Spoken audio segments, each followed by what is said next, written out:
Hi, this is Justin Curian from Reclaiming Christendom. In this video, my colleague Gavin Ashenden will be discussing the controversial new appointment for the Archbishop of Canterbury, Bishop Sarah Mullally. I don't know if you've heard about it in the news, but this is a very controversial appointment for numerous reasons, which Gavin will be discussing. For those of you who don't know, the Archbishop of Canterbury is the head of the Church of England and really the head of the Anglican communion. Gavin will also discuss the three subgroups that make up the Church of England and why there's such turmoil amongst them. Stay tuned for a fascinating and informative video. Hello and welcome. I remember my very first Mass as a Catholic. It was in Shrewsbury Cathedral in England, and after Mass there was coffee. And for coffee, one went upstairs into a large building, and the coffee was served by some very kind late middle-aged ladies. And they were bemused as to why I had become a Catholic. They said, but the thing is, you have women clergy in the Church of England. We want women clergy. Why would you want to become a Catholic when you could stay a Protestant and have women clergy? I was dumbstruck. I'd spent 40 years trying to decide what the differences were. Interestingly enough, just half an hour ago, someone sent me a table of psychological preferences, and in it, one of the things one discovered was that the characteristics of men are on the whole that they're less socially conforming than women. So if you want to defend the faith when society around you conforms to an entirely different norm, you're going to need men to do it, because women psychologically are prone to conform. There was a table about IQs, and I daren't tell you what it said. You wouldn't believe me, and it's not necessary to use it. But as it happens, the experiment to ordain women in the Church of England has been disastrous, and they've just chosen a woman, Archbishop of Canterbury, and I want to tell you a little bit about it. From time to time, I have friends who say being a cradle Catholic is the thing. You're rooted and formed and mature, and there's a sense of superiority about the cradle Catholics, they think. One of the great advantages of being a convert is you see the strengths of Catholicism with a fresh vigor, a fresh delight. You don't take them for granted because you've looked over the wall, you've lived over the wall, and you've seen the disasters that come. So let me tell you a little bit about the Church of England's latest experiment. Every time the Church of England lurches one more step to the left, drunk on the rich wine of a political relevance that only they can see, you'll be sure to hear some Catholic commentators perkily prophesy a new flood of conversions will follow. There are several reasons why this won't happen, but spotting them requires preferencing perception over the fantasies of wish fulfillment, however attractive that is. There's no doubt that things are very bad for the Church of England at the moment. The new Archbishop of Canterbury used to be a former chief nursing officer. So she was a nurse who rose to the top of the administration. She doesn't just represent the nanny state, she embodies it. Just at a time when Christianity in England needs a strong, vigorous, muscular, determined presence, the powers that be offer a woman whose image strongly resembles, and this is something for the English, you won't know about it, but we used to have a paint called Dulux, and they had a shaggy English sheepdog as the motif.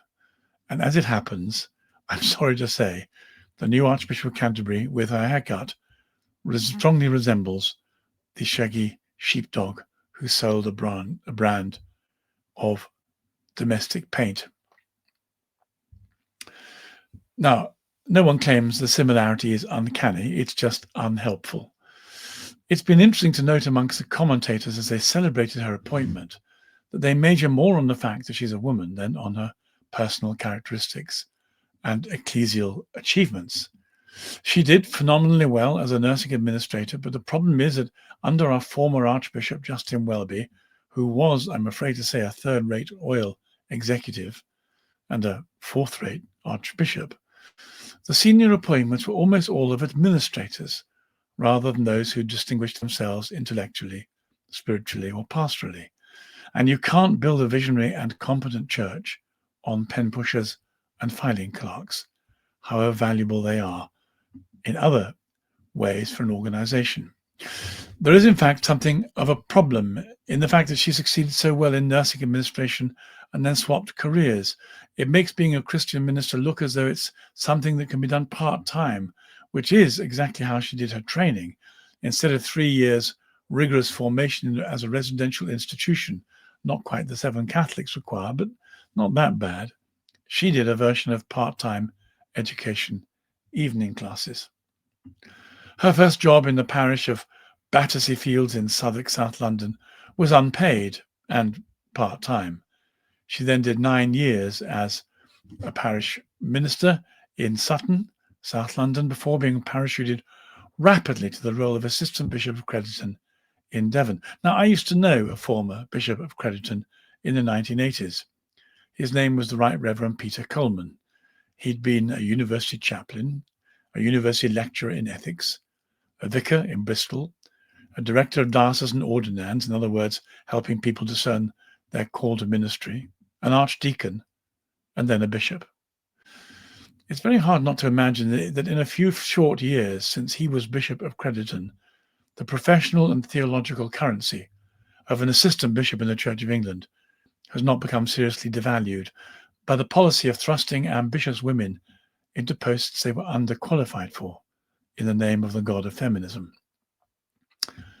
It was noticeable that no one has congratulated the new Archbishop of Canterbury, Sarah Mullally, on her appointment as a reflection of her skills and achievements. In fact, quite the opposite. She was commended by a few underinformed critics for her competence in safeguarding because she was a woman. Actually, the opposite was true, and some think she should be shaking in her boots. Did any of you remember Cathy Newman? She was an English journalist who tried to take down Jordan Peterson. He made life very difficult for her, although we have to give her credit. Halfway through the interview, she recognized it and faced up to it, which I thought was very courageous. She's a very distinguished journalist. She discovered that the Archbishop of Canterbury had been less than truthful about the way he dealt with safeguarding scandals. She revealed this and he had to go. Effectively, she destroyed his career. Thank goodness he was an appalling archbishop. Well, having familiarized herself with safeguarding the Church of England, she smells a rat about the new woman archbishop, and she's gone to do some examination of her own. I think the new archbishop should be shaking in her boots. There's a man called Gilo. That's all we know about his name. He's otherwise anonymous. He's an abuse survivor. I've been in contact with him over the years. He's much respected as an advocate for fellow victims. This is how he was reported as responding to the new archbishop. He noticed that she had been mandated by the former archbishop to look after the Eliot Review. This was an important paper. Although his initial experience of her was positive, later on, not so much. She silenced and blanked, he said. I don't know whether she was instructed by others to close down key questions, but certainly in response to key questions we had, she blanked and silenced. I've heard from others. That's been a pattern. What should worry her and the uncritical cheerleaders of under-resourced feminism is that the formidable Cathy Newman is looking at her record and will take this into account. If Cathy Newman gets herself another scalp, the institution's credibility will sink without trace. You might think this would give pause to a large number of Anglicans looking for a serious alternative to their liberal, secular, feminized state church that has abandoned anything distinctively Christian in its self-understanding. You might well think that, but this would be to misunderstand the nature and the reality of Anglicanism. Let me explain a little bit about it to you. Very broadly speaking, it's made up of 3 groups in a kind of pragmatic, scrappy, and unhappy coalition. The centre of this coalition is formed by liberals, who like their religion to be sufficiently bland to bear the imprint of whatever political convictions they have without requiring them to compromise their secular commitments. These are people who are very happy to have found a form of religion sufficiently plastic to clothe their utopianism with a spiritual patina, but it needs to be thin enough to give them comfort while proving too insubstantial to require them to think or change their views in any way that interfered with their philosophical comfort.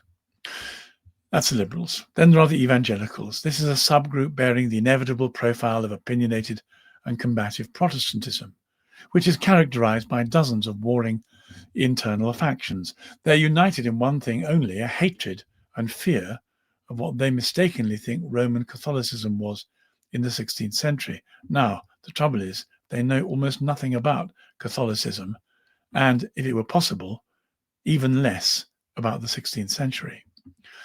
At the very top of their list of things they would never ever do is have a religious or personal relations of any kind with the whore of Babylon. Such an association would potently combine a fear of sex with a fear of heresy. It's not on. Another reason why they're unlikely to leave in any circumstances is their reasons for practicing their evangelicalism within the Church of England are mainly informed by social snobbery and practical convenience. In fact, so strong is the lure of social snobbery and practical convenience, there's almost nothing the liberal establishment could do which would persuade the majority to take any alternative action in the name of principle or integrity.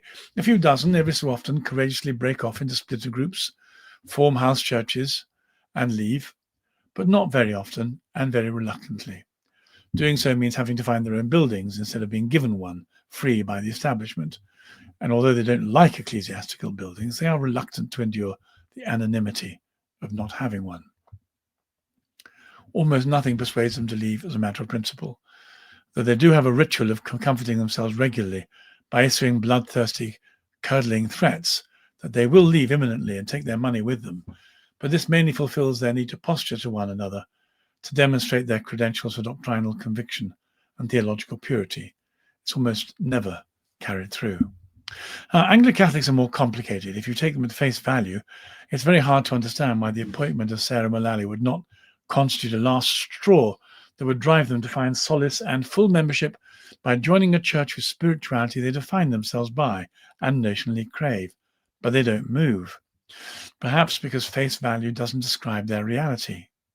There's no doubt at all they deeply love the aesthetics of Catholicism. And if Catholicism was all about spiritual aesthetics, they would convert like a shot. But what worries them is the widespread predilection, not only for homosexuality, but for, let's just say the comforts of homosexuality amongst the clergy, would be frowned on as excessive, even by a Catholic Church that has been infiltrated to the degree it has been by the Lavender Mafia. You know who I mean. Why would they exchange a spiritual discipline where literally anything goes for one which formally resists what they so value as a disorder? Why risk even the possibility of restraint when there's no need for it? What would they gain? You might think they'd gain valid orders, but this is only where a working understanding of Alice in Wonderland can make sense of the contradictions they not only live with, but they celebrate. They deeply revere whoever is the current Pope. They have photos of him in their vestries. They pray for him in their liturgies. But when they're reminded that papal authority has declared their Anglican orders null and void, they suddenly adopt a reverence for the authority of the Archbishops of Canterbury and York, where, it has to be said, none appeared before. For the Archbishops of Canterbury and York in 1887 issued a document with a Latin title intended to show the Catholics they weren't the only ones who knew Latin, called Sapius Officio. It demonstrated entirely to Anglican satisfaction that the Pope was wrong. No one was unkind enough to point out that this deferral to Anglican episcopal authority was singularly unique, nor did anyone suggest this might constitute an obedience occasioned by convenience.